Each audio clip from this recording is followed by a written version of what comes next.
Sa bisa ng warrant to search, seize and examine computer data, sinalakay ng Women and Children Protection Center ng PNP ang bahay ng isang teacher sa Indang, Cavite.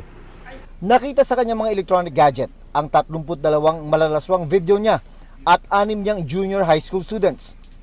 Ginagawa niya ng kahalayang sexual itong mga minor de edad na kanyang mga biktima. May mga images na si teacher tsaka si bata, parehong bata, grupo sila. Ang panghahalay nangyari umano sa bahay ng guro pagkatapos ng kanilang klase.